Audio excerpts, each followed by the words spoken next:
बिस्मिल्लाहिर्रहमानिर्रहीम। Hello, welcome back to my channel chemistry zone. आज हम एक नया टॉपिक पढ़ रहे हैं जो कि है इलेक्ट्रॉन एफिनिटी। तो हमने पिछली वीडियोस में ट्रेंड्स पढ़े थे जिनमें left to right, top to bottom हमने पीरियोडिक टेबल में पढ़ा कि कौन सी चीज़ इंक्रीज़ हो रही है, कौन सी चीज़ डिक्रीज़ हो रही है। यहाँ आज जो हम पढ़ रहे हैं वो है इलेक्ट्रॉन एफिनिटी। सबसे पहले क्वेश्चन बनता है कि हमारे पास इलेक्ट्रॉन एफिनिटी क्या होता है। फिर अगर ये आप लोगों से पूछा जाए तो बेसिक सी एक चीज़ है कि हमारे पास इलेक्ट्रॉन की बात हो रही है तो ज़ाहिर बात है इलेक्ट्रॉन एफिनिटी कह रहे हैं। तो इलेक्ट्रॉन तो इसमें होगा कि इलेक्ट्रॉन एफिनिटी का मतलब होता है कि जब आप कोई भी आइसोलेटेड एटम होता है उसमें कोई भी ज़बरदस्ती करके या मींस कि आप चाहते हैं कि इस गैशियस एटम में एक मैं इलेक्ट्रॉन ऐड करूं। जब आप चीज़ ऐड करेंगे तो हमारे पास क्या होगा कि एनर्जी रिलीज़ होगी। ठीक है, एनर्जी रिलीज़ होगी मींस कि एक्सोथर्मिक है, माइनस या नेगेटिव में वैल्यू आएगी। यहाँ तक आप लोगों को बात क्लियर हो गई। तो चलें जी डेफिनेशन की तरफ बढ़ते हैं।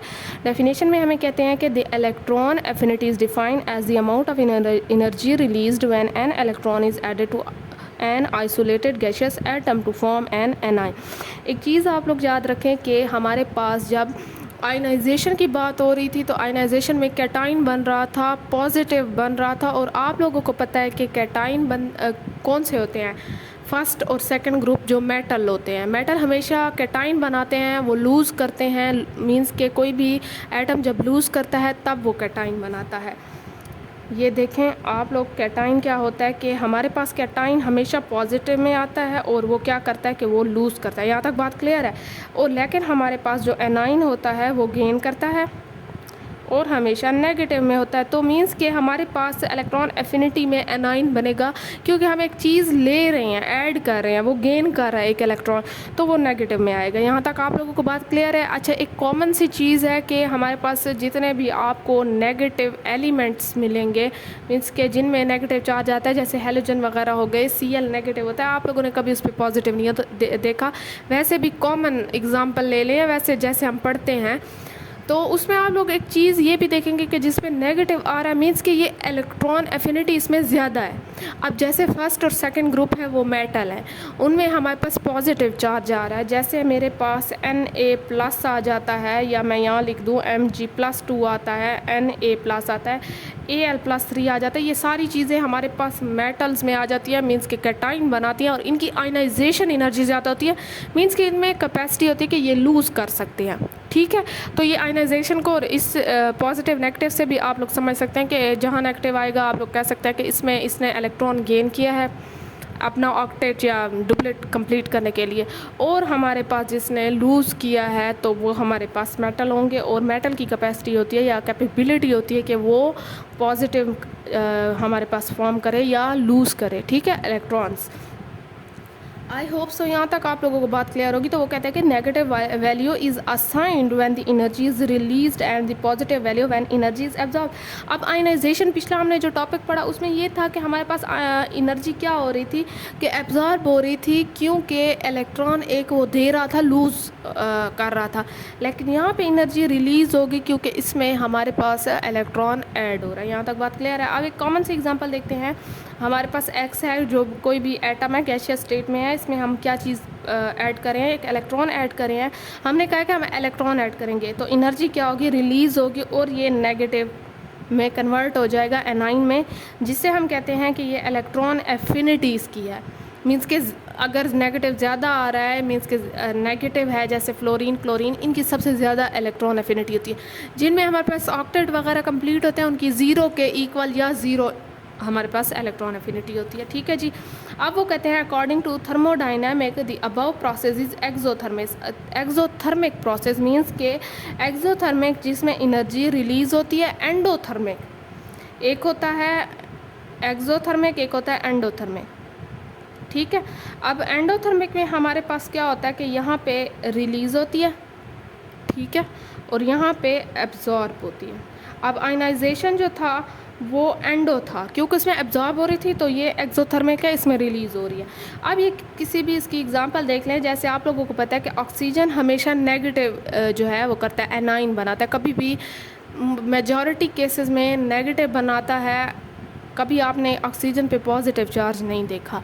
ठीक है, अब ये देखिए कि हमारे पास ये आइसोलेटेड है, इस पे कोई न्यूट्रल है, मीन्स के इसके साथ कोई प्योर एटम अटैच नहीं है, ये मॉलिक्यूल नहीं बना हुआ है, एक आइसोलेटेड एक अलग सा एक सिर्फ एटम है, वाहिद जिसे हम कहते हैं वाहिद एक एटम है, इसके साथ कोई और चीज़ अटैच नहीं है, ये आइसोलेटेड गैशियस है क्योंकि ये गैशियस स्टेट में है। ठीक है, तो मैंने जी भी साथ में मेंशन कर दिया। ये अब इलेक्ट्रॉन आ गया, इलेक्ट्रॉन पे भी नेगेटिव चार्ज होता है, आप लोगों को पता है कि ये इसमें जब ऐड होगा तो एक इलेक्ट्रॉन ऐड हुआ है तो -1 आएगा। ठीक है, अब इसकी हमने इलेक्ट्रॉन अफिनिटी पहली इलेक्ट्रॉन अफिनिटी देखनी है कि ये पहली बार हुआ है आइसोलेटेड में, तो मैंने 1 साथ में किया जिसकी है 142 किलो जूल पर मोल। ठीक है, ये यूनिट है किलो जूल पर मोल। और फिर दोबारा इसी एनाइन को जब मैंने इसमें ऐड करने की कोशिश की तो मेरे पास -2 आया, लेकिन मेरे पास इलेक्ट्रॉन अफिनिटी पॉजिटिव में आई है क्योंकि मेरे पास इसका रीज़न है कि ऑलरेडी ये नेगेटिव था। जब हमने ये ऑलरेडी नेगेटिव था, जब हमने इसमें एक इलेक्ट्रॉन ऐड करने की कोशिश की तो दोनों नेगेटिव चार्ज ने एक दूसरे को रिपेल करने की कोशिश की, मीन्स कि वो रिपेल करेंगे एक दूसरे को, तो वो दूर दूर थोड़ा सा हो जाएंगे और ये वाला जो है आसानी से मीन्स के अंदर चले जाएगा। अब इसका आप लोग रीज़न देख सकते हैं, ये देखिए पॉजिटिव में है 780 किलो जूल पर मोल। अब आप लोग ये देख सकते हैं, वो कहते हैं हमारे पास the first electron affinity is negative, हमें पता है कि ये नेगेटिव में आ गई है, इतनी तो आप लोगों को बात समझ आ गई है कि ये नेगेटिव में है। And the process is exothermic because this is negative, so we call this process exothermic, but the addition of second electron to gaseous atom is an endothermic process, so electron affinities of anion are usually positive.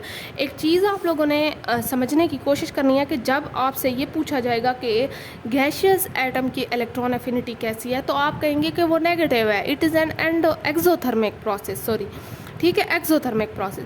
लेकिन जब आपसे ये पूछा जाएगा कि A9 की electron affinity बताएं तो आप लोगों ने एक चीज़ माइंड में रखनी है कि ऑलरेडी वो एनाइन होगा, उस पर नेगेटिव चार्ज होगा, तो उस पर जब नेगेटिव ऑलरेडी चार्ज होगा तो इलेक्ट्रॉन ऐड करने में इतना वो नहीं, वो रिपल्शन की वजह से जो है हमारे पास एनर्जी एब्जॉर्ब होगी। ठीक है, क्योंकि एक दूसरे को रिपेल करेंगे तो हमारे पास पॉजिटिव में आ जाएगी। तो आपसे जब कोई चीज़ पूछी जाए कि एनाइन की आप लोग इलेक्ट्रॉन एफिनिटी बताएं तो आप लोग ये कहेंगे कि इलेक्ट्रॉन एफिनिटी एनाइंस की तो पॉजिटिव होती है लेकिन गैशियस आइसोलेटेड एटम की नेगेटिव होती है। ठीक है जी, तो वो कहते हैं कि अब देखिए रीज़न भी मैंने लिख दिया है साथ में कि this is because of fact that the addition of an electron to negative ion must overcome the repulsion due to existing negative charge. अब वो जो ऑलरेडी इस पे नेगेटिव चार्ज है उसकी वजह से हमारे पास क्या आ रही है, रिपल्जन हो रही है और एनर्जी एब्जॉर्ब हो रही है जिसकी वजह से पॉजिटिव वैल्यू आ रही है। यहाँ तक आप लोगों को बात क्लियर है।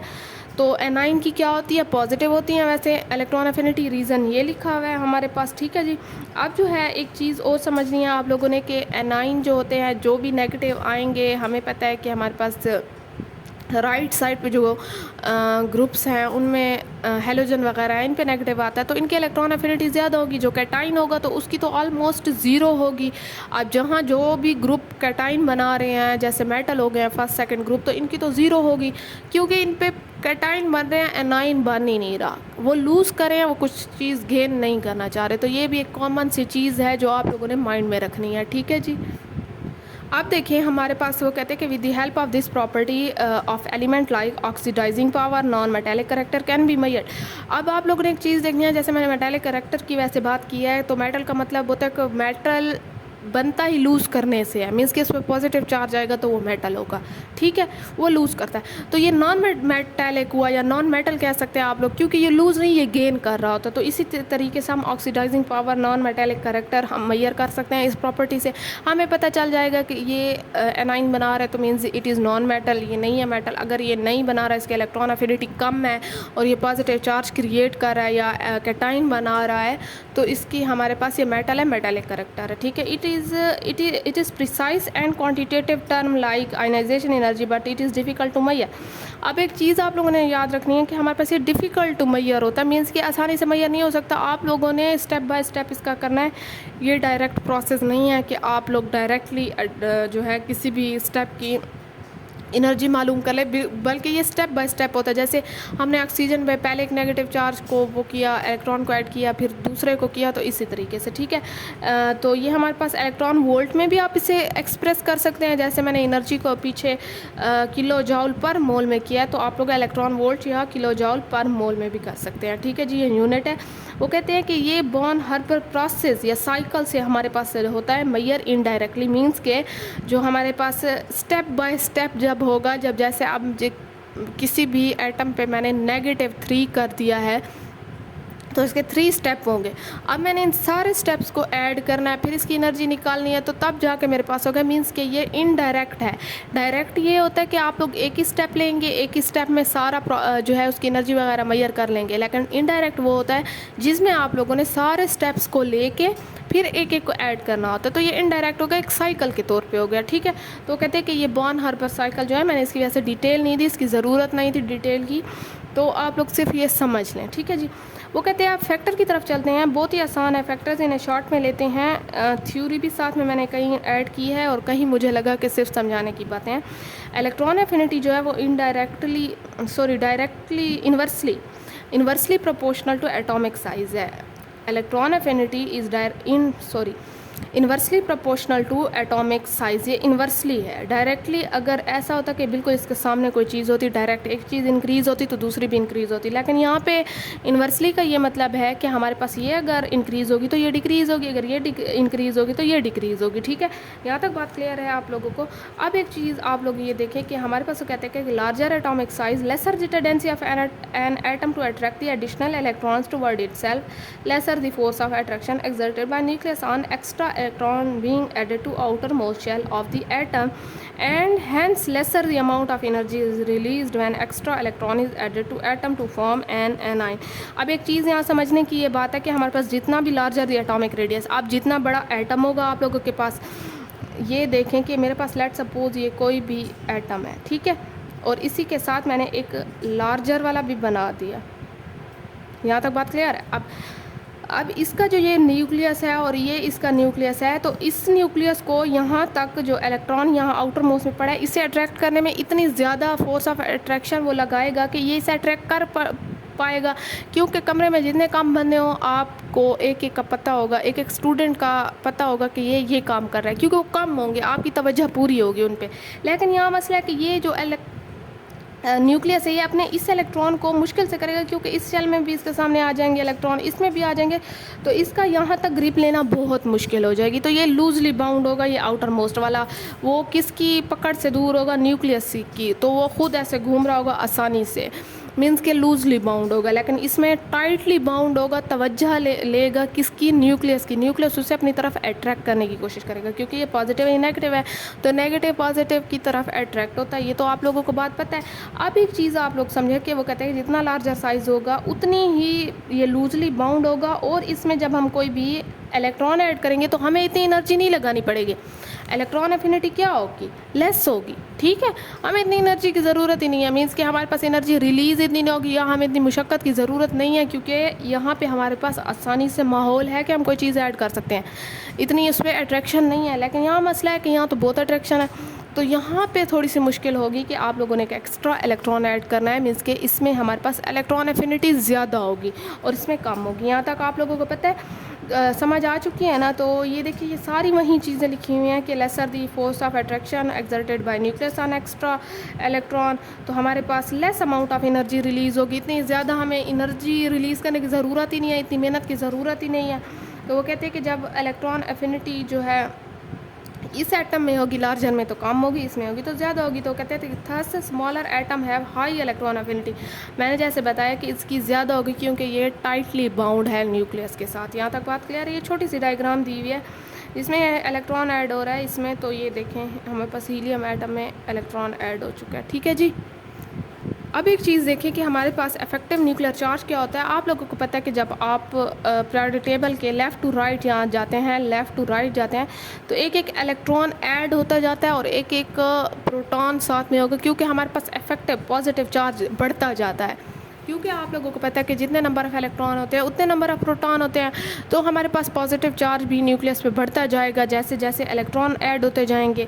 तो हमारे पास जैसे जैसे इलेक्ट्रॉन ऐड होते जाते हैं तो पॉजिटिव चार्ज भी बढ़ता जाएगा। तो हम कहेंगे कि इफेक्टिव न्यूक्लियर चार्ज बढ़ता जा रहा है। जितने ज़्यादा इलेक्ट्रॉन होंगे तो वो शेल तो एक ही होगा, शेल इंक्रीज़ नहीं हो रहा, उसी शेल में नंबर ऑफ इलेक्ट्रॉन बढ़ते जाएंगे। तो न्यूक्लियस जो है क्या करेगा कि वो बहुत ही टाइटली बाउंड करता जाएगा किसको, इलेक्ट्रॉन्स को अपनी तरफ, और वो उसका साइज़ छोटा करता जाएगा, एटॉमिक रेडियस छोटा करता जाएगा। तो टॉप टू बॉटम जब आएंगे, टॉप टू बॉटम मीन्स के टॉप टू बॉटम आएंगे तो शेल इंक्रीज़ होंगे। तो शेल जैसे इंक्रीज़ होते जाएंगे तो हमारे पास बीच में शेल्स आते जाएंगे और लास्ट वाला शेल जो होगा वो न्यूक्लियस से बहुत दूर होगा तो वो लूजली बाउंड होगा, मीन्स के फिर हमारे पास साइज़ इंक्रीज़ हो जाएगा। तो वो कहते हैं more the nuclear charge of atom more strongly it will attract additional electrons, therefore electron affinity increases as the nuclear charge increases. अब मैंने एक चीज़ आप लोगों को, हमने यहाँ बात इलेक्ट्रॉन एफिनिटी की है, तो हमारे पास जितना ज़्यादा यहाँ से लेफ़्ट टू राइट हम जाएंगे पॉजिटिव चार्ज बढ़ेगा हमारे पास। तो क्या करेगा कि इलेक्ट्रॉन एफिनिटी ज़्यादा कैसे होगी, क्योंकि आप ज़्यादा एनर्जी रिलीज़ करनी पड़ेगी एक इलेक्ट्रॉन को ऐड करने के लिए, क्योंकि सारे किसकी तवज्जो में होंगे, न्यूक्लियस की तवज्जो में होंगे इलेक्ट्रॉन्स। तो हमें जो है एनर्जी ज़्यादा रिलीज़ करनी पड़ेगी ताकि हम उसे ऐड करें। हाँ, अगर वो दूर होता, न्यूक्लियस उस पर इतना ध्यान ना देता, तब हमारे पास आसानी थी। तो इलेक्ट्रॉनिक कॉन्फ़िगरेशन में आप आते हैं, तीसरा फैक्टर है atom having stable electronic configuration, example those having completely filled or half filled orbital outer orbitals do not show much tendency to add extra electrons, so have either zero or very low electron affinities। एक बात समझने की है कि आप लोगों ने, अब लेट सपोज एक होता है कम्प्लीटली फील्ड, एक होता है हाफ फील्ड और एक होता है पार्शली फील्ड। आप लोग ये समझे कि कम्प्लीटली फील्ड का मतलब होता है कि जितने भी ऑर्बिटल्स है, जैसे ये देखें 2x 2px 2py 2pz, ये अब पी के ऑर्बिटल्स है तीन x y और z। तो मैंने सब में ऐड किए हैं दो दो इलेक्ट्रॉन्स अपोजिट स्पिन में, ठीक है। ये कॉन्फ़िगरेशन है, ये हमारे पास इलेक्ट्रॉन्स ऐड करने का तरीका है कि मैंने सब में कर दिया और सब में फिल भी हो गए हैं पूरे। अब ये कम्प्लीटली फील्ड है, ठीक है, इसमें कोई भी नहीं रहता। लेकिन अब हाफ फील्ड में ये देखना है कि मेरे पास 3 इलेक्ट्रॉन है और वो पी में डालने हैं, तो मैं क्या करूँगी कि हमारे पास तरीका ये होता है कि एक एक्स में जाएगा, एक वाई में जाएगा और एक जेड में जाएगा। यहाँ तक बात क्लियर है। अब ये हाफ फील्ड है, ठीक है, कोई एम्प्टी नहीं है इसमें, बराबर बराबर सब में आ गया। लेकिन जब पार्शली फील्ड आएगा उसमें 2 इलेक्ट्रॉन्स है, लेट सपोज एक इसमें आ गया, एक इसमें, एक एम्प्टी रह गया, तो ये हमारे पास पार्शली फील्ड है, आधे फील्ड है आधे एम्प्टी हैं। तो वो कहते हैं जो कम्प्लीटली और हाफ फील्ड होंगे, जिनकी भी कॉन्फ़िगरेशन ऐसी होगी, वो हमारे पास क्या होंगे कि वो उनकी इलेक्ट्रॉन एफिनिटीज़ क्या होंगी, या तो ज़ीरो होंगी या बहुत ही लो होंगी, ठीक है। अब देखते हैं कि ग्रुप 2A, अच्छा 1A जो है वो हमारे पास मेटल्स हैं और दूसरा हमारे पास अल्कलाइन अर्थ मेटल है। पहले अल्कली मेटल्स हैं, अल्कलाइन अर्थ मेटल है। मेटल की बात आ गई मींस के इलेक्ट्रॉन एफिनिटी ज़ीरो है, क्योंकि मेटल लूज़ करते हैं, हमेशा गेन नहीं करते, कैटाइन बनाते हैं, पॉजिटिव चार्ज लेते हैं, एनाइन नहीं बनाते, नेगेटिव चार्ज नहीं लेते, ठीक है। Valence shell of an atom of these element is completely filled and hence addition of electron is impossible, क्योंकि वो लूज़ करके अपनी स्टेबिलिटी गेन कर लेते हैं, तो उनमें कोई ऐड करने की ज़रूरत ही नहीं है। अगर आप एक ऐड कर भी लेंगे तो उन्हें कोई फ़ायदा नहीं है, क्योंकि उनका पूरा ऑर्बिट ही खाली पड़ा होता है। तो वो कहते हैं बजाय जो पूरे ऑर्बिट में एक इलेक्ट्रॉन पड़ा है, उनको बजाय 8-9 बल्कि 7 इलेक्ट्रॉन लेने के बजाय एक लूज़ करके स्टेबिलिटी गेन कर ली जाए। अब वो 7 इलेक्ट्रॉन तो किसी से ले नहीं सकते, तो वो एक लूज़ करके मेटल बन जाते हैं, पॉजिटिव चार्ज ले लेते हैं, तो उनकी इलेक्ट्रॉन एफिनिटी ज़ीरो होगी, क्योंकि इलेक्ट्रॉन एफिनिटी तो ऐड करना होता है, ठीक है जी। तो इलेक्ट्रॉन एफिनिटी ऑफ हमारे पास वो कहते हैं एन और पी की अगर देखें तो उनके साथ भी यही है कि हमारे पास एन और पी जो है वो 7 और ये 15। अब मैंने इसकी कॉन्फ़िगरेशन की, मेरे पास पी में 3 आ रहे हैं, मीन्स के एक्स में एक, ये एक्स कर लें 2px, ये 2py और ये 2pz। अब इनमें एक एक आ गया, तो ये क्या चीज़ हो गई, ये हाफ फील्ड। और हमने ऊपर कहा था कि हाफ फील्ड वाले और हमारे पास कम्प्लीटली फील्ड की इलेक्ट्रॉन एफिनिटी ज़ीरो होती हैं। अब इसकी भी हमारे पास लो होगी या ज़ीरो के करीब होगी। और 15 में भी देखें तो इसका भी 3p3 आ रहा है, तो इसका भी एक्स वाई जेड में 1 आएगा, ठीक है, इलेक्ट्रॉन। अब ये हमारे पास हाफ फील्ड आ गया, तो इनकी हमारे पास क्या होगी, so N and P are extraordinary stable, thus addition of an extra electron from outside is not possible, means they have zero electron affinities। अब आप लोग देखें कि इलेक्ट्रॉन एफिनिटी जो वैल्यू ऑफ हेलोजन मैंने बात की है कि हेलोजन फैमिली जो है वो राइट साइड पे पड़ी हुई है। Valence shell configuration of halogen atom हमारे पास ये होती है। अब वो एक गेन करेंगे क्योंकि उनके पी में 5 है और टोटल जो पी होता है वो 6 लेता है। पी में हम 6 इलेक्ट्रॉन डाल सकते हैं, लेकिन उनकी कॉन्फ़िगरेशन क्या है कि उनमें 5 होते हैं तो वो एक गेन कर सकते हैं। ठीक है, अब पी में हमारे पास जो है 5 तो हैं, एक उनके लिए गेन करना आसान है बजाय 5 लूज़ करने के। तो वो क्या करेंगे कि वो P6 गेन करने के लिए एक लेंगे, मींस कि वो एक जब ले लेंगे तो उनका स्टेबिलिटी हो जाएगी बिल्कुल नोबल गैसेस की तरह। नोबल गैसेस की 0 इलेक्ट्रॉन एफिनिटी होती है, वो बिल्कुल स्टेबल होते हैं, वो नॉन रिएक्टिव गैसेस होती है। तो ये कहते हैं कि हम भी ऐसे स्टेबल हो जाएं, तो वो क्या करेंगे, एक लेंगे तो लेने का मतलब कि इलेक्ट्रॉन एफिनिटी ऐड करेंगे इलेक्ट्रॉन। तो जब ऐड करेंगे तो उनकी इलेक्ट्रॉन एफिनिटी ज़्यादा होगी क्योंकि वो कहते हैं कि ऐड करो हमें, तो उन पर नेगेटिव चार्ज आएगा, एनाइन बनाएंगे। तो thus halogen atom have the high tendency to accept extra electron, make configuration of resulted halide ion similar to that of noble gases and very stable. High value of electron affinity, क्योंकि हमारे पास यहाँ chlorine negative होता है, fluorine negative होता है, bromine negative होता है, iodine negative होता है। ये सारे जो हैं ये हमारे पास नेगेटिव साइन ये शो कर रहा है कि ये हमारे पास गेन कर रहे हैं। गेन मतलब कि इलेक्ट्रॉन एफिनिटी है। इलेक्ट्रॉन एफिनिटी ही ऐसा प्रोसेस है जिसमें हम एक इलेक्ट्रॉन एक एटम में डालते हैं जिसमें एनर्जी रिलीज़ होती है। ठीक है, आप लोगों को बात समझ आ गई। ऑलरेडी अगर नेगेटिव है और उसमें डालेंगे तो वो पॉजिटिव आएगा क्योंकि इलेक्ट्रॉन इलेक्ट्रॉन रिपल्शन होगी। यहाँ तक बात क्लियर है। तो नोबल गैसेस की वैसे 0 होती हैं, उन्हें ना तो गेन करने की ज़रूरत है ना ही लूज़ करने की ज़रूरत है, उनके ऑक्टेट कंप्लीट होते हैं। ये पीरियोडिक टेबल में आप लोग देख सकते हैं। इन जिनको इलेक्ट्रॉनिक कॉन्फ़िगरेशन आती है उन्हें ये अच्छे तरीके से पता होगा। ठीक है, अब ट्रेंड की तरफ देखते हैं। यहाँ मैंने ट्रेंड नहीं लिखे, ट्रेंड की तरफ अगर जाएँ तो मैं लेफ़्ट टू राइट आप लोगों को बता सकती हूँ कि हमारे पास साइज़ ऑफ एटम क्या होता है, डिक्रीज़ होता है, और न्यूक्लियर चार्ज क्या होता है, इंक्रीज़ होता है। जब न्यूक्लियर चार्ज हमारे पास इंक्रीज़ होता है तो इफेक्टिव न्यूक्लियर चार्ज इंक्रीज़ होता है। तो मेरे पास क्या होगा कि जैसे हमने पीछे पढ़ा कि इलेक्ट्रॉन एफिनिटी क्या होगी, इतना तो अब आप लोगों को पता चल गया होगा कि इलेक्ट्रॉन एफिनिटी क्या होगी, इंक्रीज़ होगी। क्योंकि हमारे पास क्या होता है कि इलेक्ट्रॉन ऐड होते जाते हैं और जिसकी वजह से वो अट्रैक्ट होते हैं न्यूक्लियस की तरफ।